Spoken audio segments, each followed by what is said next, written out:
My fellow Americans, this is a season of great hope.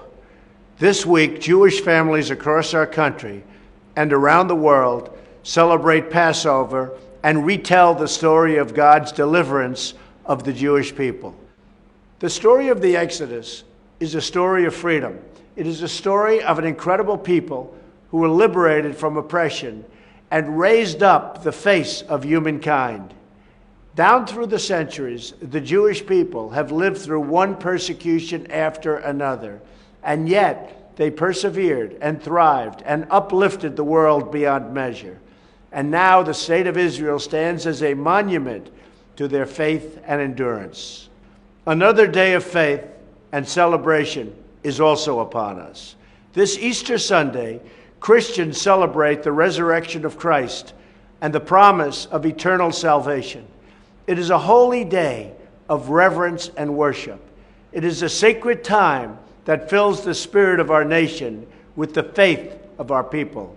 America is a nation of believers. As families gather in houses of worship across the nation, we are grateful for the tremendous blessings of this land, our home. We have a beautiful country, an abundant countryside, and an amazing people with a truly bright and wonderful future. From the beginning, America has been a place that has cherished the freedom of worship.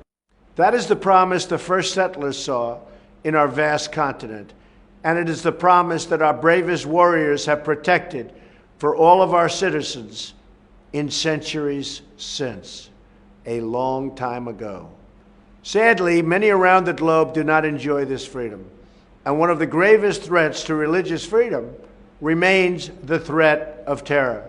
On Palm Sunday, as Christians around the world celebrate the beginning of Holy Week, ISIS murdered at least 45 people and injured over 100 others at 2 Christian churches in Egypt. We condemn this barbaric attack. We mourn for those who lost loved ones, and we pray for the strength and wisdom to achieve a better tomorrow, one where good people of all faiths, Christians and Muslims and Jewish and Hindu, can follow their hearts and worship according to their conscience. With God's grace, life always triumphs over death. Freedom overcomes oppression, and faith extinguishes fear. This is the source of our hope and our confidence in the future.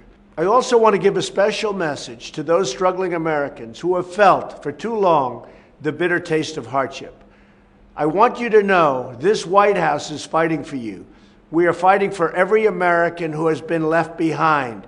We are fighting for the right of all citizens to enjoy safety and peace and to work and live with the dignity that all children of God are entitled to know. As long as we have faith in each other and trust in God, we will succeed. Thank you. Have a happy Easter, a happy Passover. God bless you, and God bless America.